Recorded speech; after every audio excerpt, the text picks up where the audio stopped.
사무엘이 다윗에게 기름을 붓고 나서 다윗에게는 하나님의 성령이 내리셨습니다. 그러나 사울에게서는 하나님의 성령이 떠나 버리셨어요. 그러자 사울에게는 하나님의 성령이 떠나고 난 후에 악한 영이 역사하기 시작했습니다. 그에게 악한 영이 역사하자 그는 공포심에 떠는 날이 많아졌습니다. 이때 사울에게 하나님의 성령이 떠난 것은 사울이 하나님께 순종하지 않았기 때문에 사울이 하나님을 거부한 것으로 우리는 해석해야 됩니다. 그러니까 사울 자체가 악인이 되었던 그 상태로 돌아갔기 때문에 악한 사람에게 역사하는 악한 영이 그에게 역사한 것은 자연스러운 현상이라고 우리는 이해해야 하는 것입니다. 그래서 예수님도 마태복음 12장 43절부터 45절에 이렇게 말씀하고 있습니다. 다 같이 읽겠습니다. 시작. 더러운 귀신이 사람에게서 나갔을 때에 물 없는 곳으로 다니며 쉬기를 구하되 쉴 곳을 얻지 못하고 이에 이르되 내가 나온 내 집으로 돌아가리라 하고 와 보니 그 집이 비고 청소되고 수리되었거늘 이에 가서 저보다 더 악한 귀신 7을 데리고 들어가서 권하니 그 사람의 나중 형편이 전보다 더욱 심하게 되느니라. 이 악한 세대가 또한 이렇게 되리라. 사울에게 임한 악한 영에 대한 현상을 친절하게 예수님께서 풀이해서 우리에게 가르쳐주는 말씀입니다. 그래서 주님의 말씀은요, 허투루지 않아요. 우리에게 모든 것을 다 가르쳐 주시진 않지만 우리가 알 만큼 알아야 되는 그 정보만큼, 그 지식만큼 우리에게 가르쳐 주고 있는 말씀이 우리에게 주신 선물인 하나님의 말씀인 것입니다.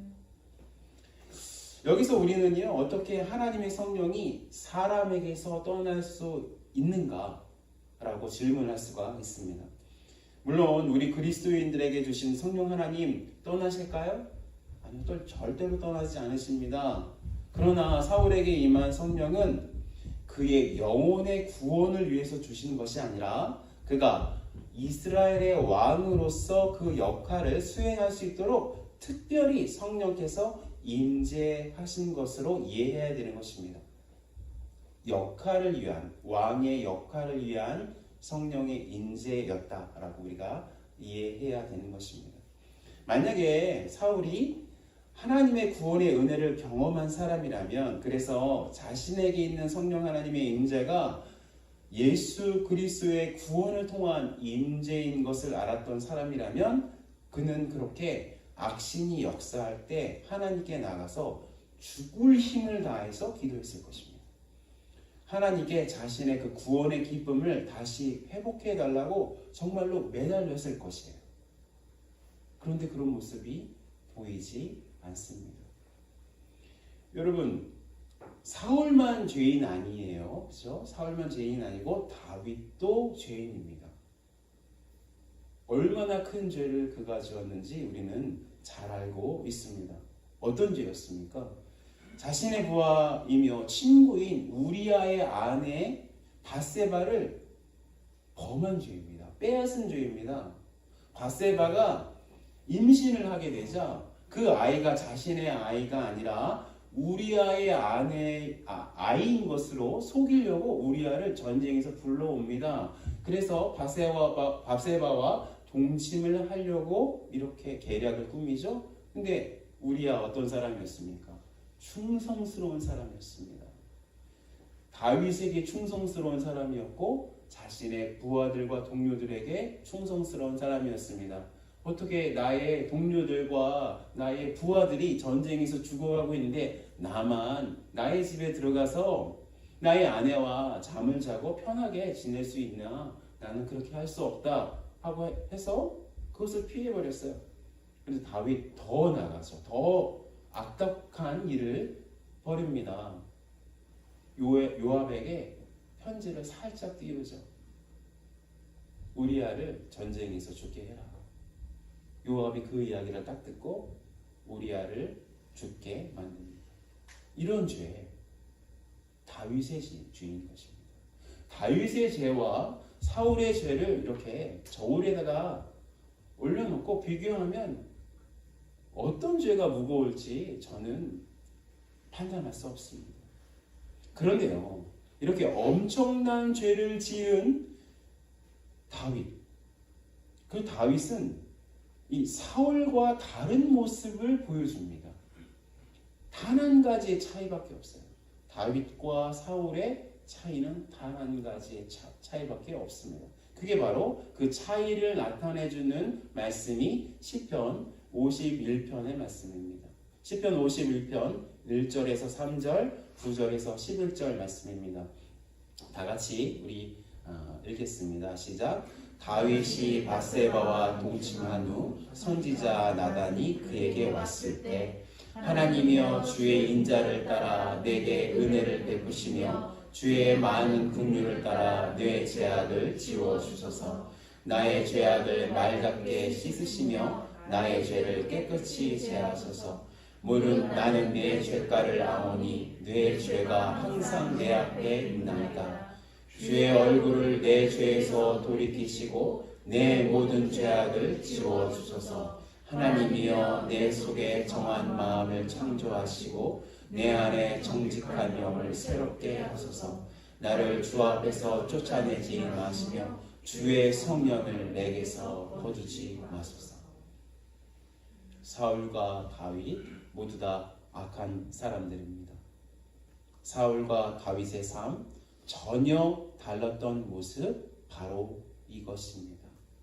다윗이 죄를 지었을 때 끝까지 주님 앞에 나아가서 주님의 그 옷자락을 붙들고 주님의 그 발을 붙들고 하나님의 그 용서하심을 바라고 구하고 구해서 결국 주님의 용서하심을 경험했답니다.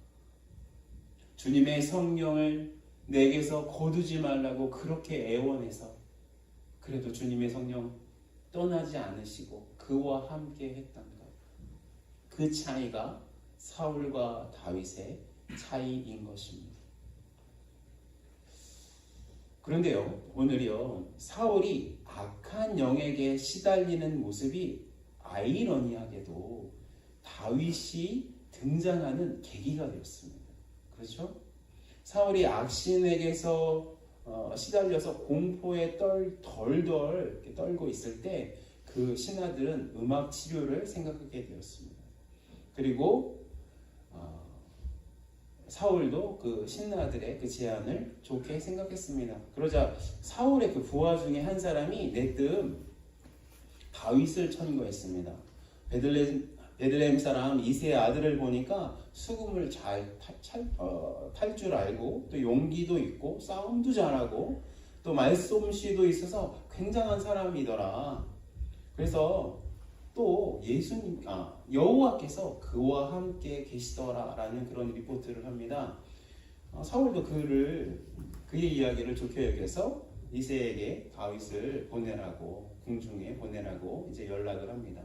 그래서 이제 다윗이 이새가 보내는 왕에게 보내는 그런 선물을 가지고 이제 사울에게 오는 것이죠. 그리고 사울은 다윗을 보고 사랑하여 자신의 그 무기를 드는 자로 삼았고, 그리고 자기가 악령에게 이제 눌려서 공포심이 들 때마다 다윗으로 하여금 수금을 타게 했습니다. 그때마다 이제 말씀을 보니까 이제 사울이 상쾌하게 되어서 낫게 되고 악령이 그에게서 떠났다고 했습니다. 계속해서 이제 저는 이제 오늘 본문 말씀을 쭉 보면서 이 상황이 참 아이러니한 상황이구나 이렇게 좀 느껴졌어요. 사울은요 이미 하나님께 버려져서 이스라엘의 왕으로서 그 기능을 제대로 수행하지 못하고 있습니다. 왕이면 정신이 똑바른 상태에서 모든 왕국의 그 나라의 대소사를 이제 분별하고 결정하는 일을 해야 되는데 지금 사울 어떻게 되고 있습니까? 정신병에 시달리고 있습니다. 왕의 기능이 전혀 발휘되지 못하고 있는 상황 우리가 알 수 있습니다. 그런데 그 사울 뒤에 하나님의 영이 함께하고 있는 다윗이라는 사람이 왕이 될 것입니다. 그 다음번 왕이 될 다윗이 버려질 왕 사울을 위해서 위로하고 치료하고 있다는 것을 우리는 알 수가 있는 것입니다. 우리 생각에는 그렇게 악한 왕이라면, 특별히 왕의 노릇도 제대로 하지 못하고 있는 왕이라면 당장에 물러나게 해야 하는가 하는 것은 아닌가라고 생각할 수 있습니다. 그런데 하나님의 생각은 우리의 생각과는 다르다는 것을 우리는 본문을 통해서 배울 수 있는 것입니다. 비록 하나님을 버린 사울이지만 사울을 치료하고 싶어 하시는 하나님의 마음이 본문의 9절과 9절 사이에서, 그 행간 사이에서 느낄 수 있다는 것입니다. 아니, 본문에서 하나님께서 부리시는 악한 영이 그를 괴롭힌 것이 아닌가요? 라고 질문할 수 있어요. 반문할 수 있습니다. 그러나 앞에서도 제가 말씀드렸듯이 사울이 하나님을 버려서 여호와의 영이 떠난 거지, 하나님께서 일부러 사울을 버려서 악한 영을 보낸 것이 아님을 우리는 알아야 되는 것입니다. 누가 버렸어요? 사울이 하나님을 먼저 버린 것입니다. 하나님께 순종하지 않으므로 그냥 인간적인 그런 선택을 함으로 인해서 그가 하나님을 떠나는 것입니다. 그래서 본문에서 그러면 여호와께서 부리시는 악령이라고 하는 이 문장은 어떻게 해석해야 될까요? 이렇게 질문할 수가 있습니다. 그거는요, 뭐냐면 모든 것의 주인이 하나님이심을 표현한 것이지 악함도, 악도 하나님께 속한 것이라고 생각해서는 안 되는 것입니다. 그래서 요한일서 1장에서 5절에서 6절 우리에게 이렇게 말씀하고 있는 것입니다. 우리 이 말씀 신학적으로 굉장히 중요한 말씀입니다. 악한 것은 도무지 하나님께 속하지 않은 것을 증명하는 말씀입니다. 다 같이 읽겠습니다. 시작. 우리가 그에게서 듣고 너희에게 전하는 소식은 이것이니 곧 하나님은 빛이시라. 그에게는 어둠이 조금도 없으시다는 것이니라. 만일 우리가 하나님과 사귐이 있다 하고 어두움에 행하면 거짓말을 하고 진리를 행하지 아니하니거니와. 주님께 어둠이 있어요? 악함이 있어요? 없습니다. 모든 것의 주인이 하나님이시라는 것을 표현하는 것이 우리가 읽은 여호와께서 부리시는 영이라고 표현된 그 구절에 대한 올바른 해석인 것입니다. 그러니까 다윗이 기름 부음 받아서 처음으로 한 일 무엇입니까? 어둠에 눌려서 힘들어하고 있는 사울을 위로하고 치료하는 일이었다는 것, 우리가 정말 크게 다가와야 되는 그런 말씀인 것입니다. 이 사실을 우리 앞에 이렇게 받아놓고 우리는 한 가지 생각할 필요가 있습니다. 한 가지 것이 뭐냐면 우리가 이 어두운 세상을 대하는 태도, 이 어두운 사울을 대하는 하나님의 태도를 이제 거기에다가 이제 받아놓고 그 진리를 받아놓고 우리가 세상을 대하는 태도가 어떠해야 하는가에 대한 우리의 성찰이 필요하다는 것입니다. 우리는 세상을 살고 있습니다. 근데요, 우리가 이제 교회에 올 때마다 또 신앙적인 이야기를 할 때마다 세상을 적대적인 것으로 생각하고 있습니다. 물론 세상을 이렇게 적대적인 것으로 생각하는 이유는 세상의 영향력에 휘둘리지 말고 신앙의 순수함을 지키라는 그런 의도가 우리에게는 있습니다. 그래서 세상의 흐름대로 무조건 그것에 동조하는 것 저는 반대합니다. 저는 보수적인 목사예요.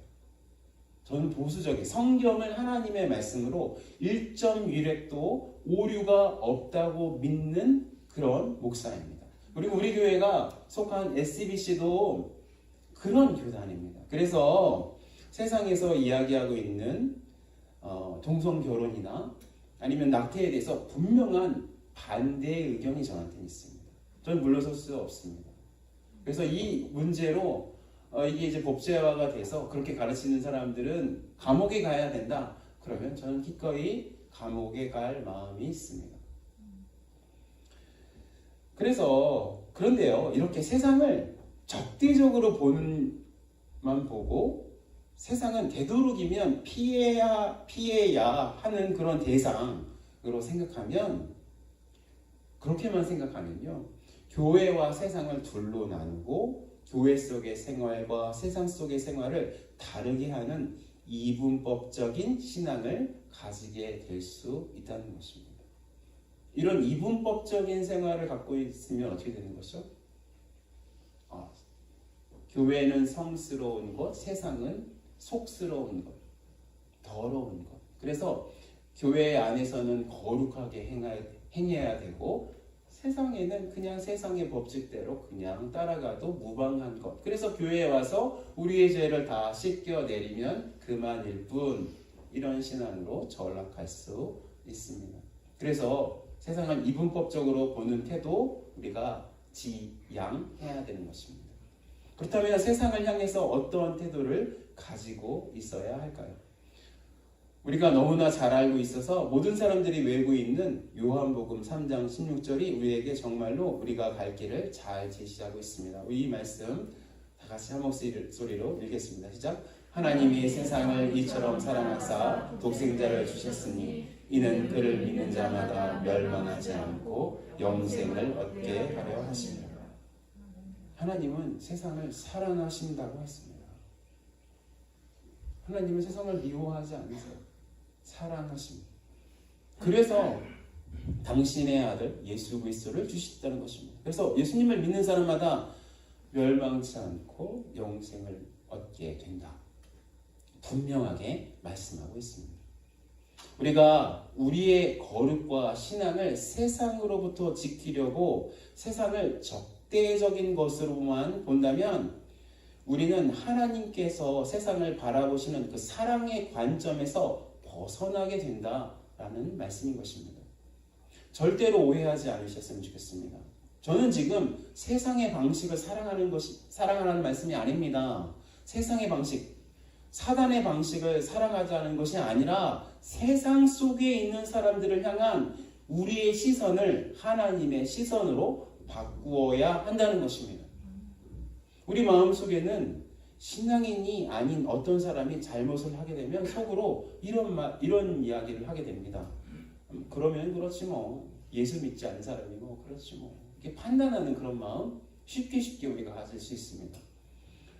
또 여러분 괜히 좀 예수 믿지 않은 사람들, 그런 청년들 이렇게 막 모여 있으면 괜히 좀 두렵지 않습니까? 전 요즘에 한국에서 중학생들이 그렇게 무섭대요. 어른들도 이렇게 담배 피고 있는 중학생들한테 쉽게 담배 끄라고 얘기 못하고 그냥 모른 척하고 돌아간다고 합니다. 그럴 때 이 세상을 바라보는 특별히 세상 속에 속해 있는 사람들을 바라보는 우리의 시선 좀 차갑지 않습니까? 부정적이지 않습니까? 뭔가 이제 가까이 하고 싶지 않은 그런 우리의 시선 있는 거 사실 아닙니까? 그때마다, 그런 마음 들 때마다 우리의 마음을 좀 바꿨으면 합니다. 우리의 시선을 좀 바꿨으면 합니다. 우리의 속으로 우리 스스로의 그 정체성을 스스로 좀 확인하셨으면 좋겠습니다. 나는 세상을 사랑하시는 하나님 아버지의 자녀야. 하나님께서는 세상에 속한 그들을 어떻게 해서든 위로하고 싶어 하시고 치료하고 싶어 하셔라고 되뇌었으면 좋겠습니다. 그리고 우리의 마음을 하나님의 그 따뜻한 마음으로 바꾸는 그런 일 우리는 해야 되는 것입니다. 하나님은 세상의 방식, 즉 사단의 방식 미워하십니다. 이 세상이 끝인 것처럼 이 세상 속에서 모든 것을 누리려고 하고 권력을 휘둘리려고 하고 자신의 몸을 그냥 쾌락의 도구로 사용하는 그 모든 방식들 하나님 미워하시고 심판하십니다. 그러나 세상 속에 있는 사람들 사랑하십니다. 그들에게 당신의 위로와 치료를 베풀고 싶어 하시는 아버지이심을 우리는 믿어야 하는 것입니다. 그래서요, 이 본문을 통해서 우리에게 좀 적용하고 싶은 것이 있는데요. 첫 번째로는 하나님께서는 세상을 위로하고 치료할 사람으로 우리를 부르셨다는 것을 믿어야 한다는 것입니다. 우리 이 대지를 함께 읽겠습니다. 시작. 하나님께서는 세상을 위로하고 치료할 사람으로 우리를 부르셨다는 것을 믿어야 합니다. 그렇습니다. 여러분, 우리는요 다윗처럼 성령 하나님께서 내주하는 사람들입니다. 그렇다면 다윗이 멸망하고 있는 사울을 위로하고 치료했듯이, 다윗이요 멸망받고 있는 사울을 그렇게 위로하고 치료했듯이, 우리도 이 멸망받고 있는 세상을 위로하고 치료하는 사명 우리에게 있다는 것입니다. 우리는요 세상을 피해서 동굴이나 사막으로 달려갈 사람들이 아닙니다. 옛날에 어떤 사람들은 자신이 세상에 물들리는 것이 너무나도 싫어서 사막으로 뛰쳐나갔어요. 동굴로 숨어들었어요. 물론 그 중에서 정말로 뛰어난 그런 중보기도자들도 있고 그렇습니다. 그런데 기본적으로 우리 기독교는요 사막의 종교가 아닙니다. 광야의 종교가 아닙니다. 동굴의 종교가 아니에요. 시장통의 종교예요. 관계의 종교입니다. 생명이 우리 관계 속에서 흘러나가는 그런 종교인 것입니다. 여러분, 어떻게 세상을 위로하고 치료할 수 있습니까? 오직 예수님의 복음으로만. 예수님의 복음으로만 세상을 위로하고 치료할 수 있는 것입니다. 저는요 장이 좀 안 좋아요. 저 유제품을 잘 못 먹거든요. 장이 좀 짧아서 그렇다고 해요. 근데 유제품을 못 먹고 또 장이 좀 안 좋은데 유산균을 먹어서 크게 도움받았어요. 그래서 그 다음부터 장에 좀 문제가 있는 사람 보면요 유산균을 좀 먹으라고 굉장히 권합니다. 치료를 받았습니다. 예수님의 십자가에서 저 스스로 씻지 못하는 그 엄청난 죄를 용서받았어요. 지금 감히 여러분들에게 이야기하지 못해요. 이야기하면 여러분 여기 앉아있지도 못하는 죄가 저한테 있어요. 저만 그럴까요? 여기 앉아 계신 모든 사람들 다 그렇죠. 아닌 것처럼 앉아 계시지 마세요. 아닌 것처럼, 죄인이 아니신 것처럼 그렇게 저를 바라보지 마세요. 그렇지만 그 용서, 그 죄에 대한 용서 십자가에서 받았습니다. 예수님의 그 부활을 통해서 저의 인생이 저의 육신의 한계에만 머무는 것이 아니라 예수님을 믿는 것 때문에 저도 예수님처럼 부활할 것을 크게 믿고 그 나의 삶이 영원이라는 그 시간 속에서 보장되어 있다는 것 때문에 가슴이 놀랍게 만족스러운 그런 경험을 한 사람입니다. 그리고 그것 때문에 기뻐하고 있습니다. 그리고 지금 예수님과 교제하면서 예수님이 저를 마지못해 사랑하는 것이 아니라 불쌍하니까 이렇게 구원해 주자 이렇게 하시는 것이 아니라 제가 예수님께 나아가면 나갈수록 예수님이 제가 예수님을 믿는 것 때문에 예수님께서 저를 구원하신 그 예수님의 그 구원 사역 그 자체 때문에 예수님이 행복해 하신다는 것을 저는 느낄 수 있습니다. 여러분 예수님이 여러분을 기뻐하세요.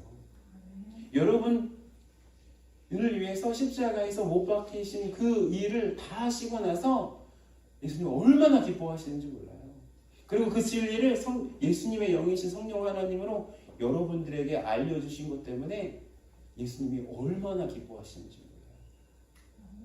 예수님께 나아갈 때마다 여러분 그 사랑의 마음 느끼셔야 됩니다. 이 삼위일체 하나님이, 성부 하나님이, 성자 하나님이, 성령 하나님이, 삼위일체 하나님이 우리를 바라보시는 그 놀라운 그 시선이 언제나 따뜻하다, 언제나 기쁘다라는 것을 믿으셔야 하는 것입니다.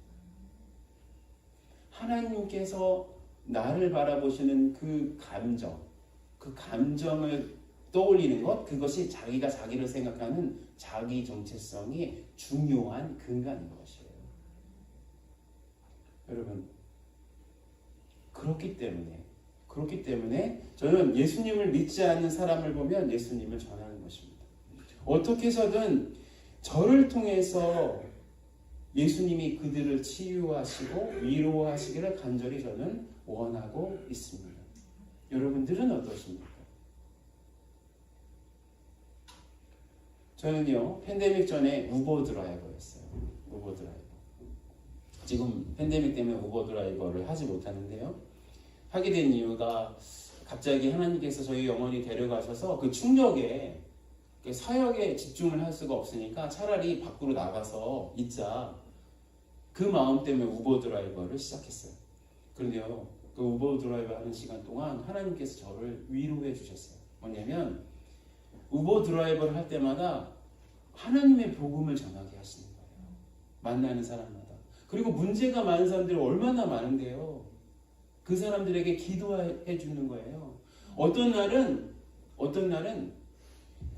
같은 크리스찬 아프리칸 아메리칸 아주머니를 태웠는데 서로 막 너무 재밌게 얘기하다가 서로 우리 그 집 다가가지고 손을 서로 잡고 기도하기 시작했어요. 서로 기도하기 시작하는데 제 차 안에서 성령 하나님이 역사하는데 눈물과 콧물과 하나님의 놀라운 역사가 저 차 안에서 그 우버 하는 도중에 폭발을 했어요. 왜요? 하나님께서 저와 함께 하시는 거예요. 그것을 통해서 복음을 전하니까 하나님께서 역사하시는 거예요. 한 청년을 만났어요. 교회 다니는 청년이에요. 근데 저한테 아주 저 보고 한 번 보고 안 볼 사람이기도 하고 또 이제 크리스찬이고 목사라고 하니까 근데 나 어떡해? 나 남자가 좋아. 어떻게 하면 좋을 것 같아?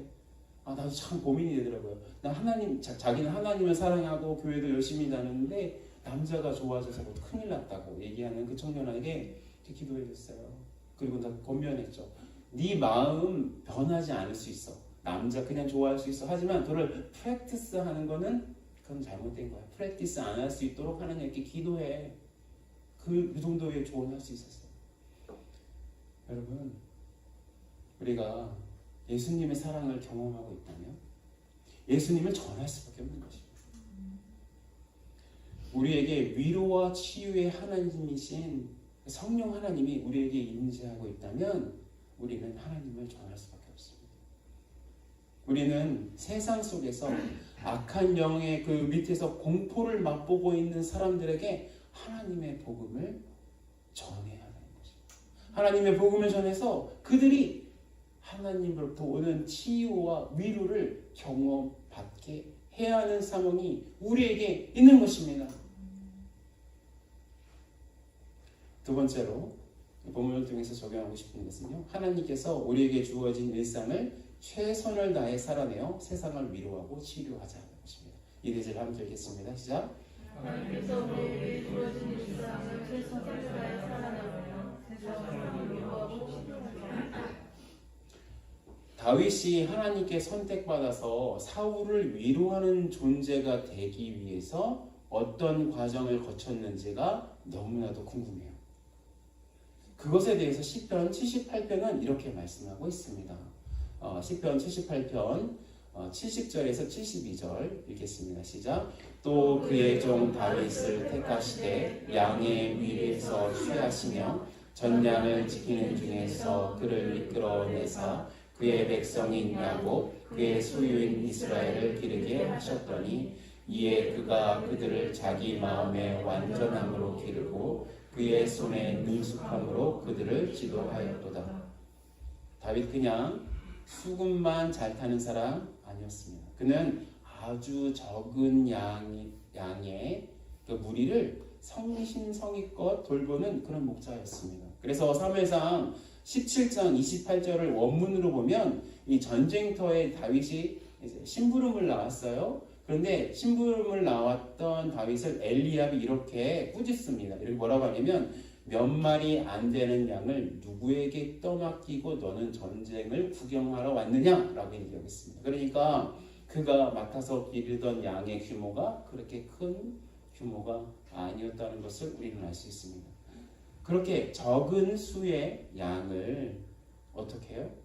자기의 완전함으로 온 마음을 다해서 그리고 손의 그 능숙함으로 그 양을 이끄는 연습을 그 적은 양을 통해서 했다는 것이 본문에서 하나님의 말씀에서 우리에게 말씀하는 것입니다.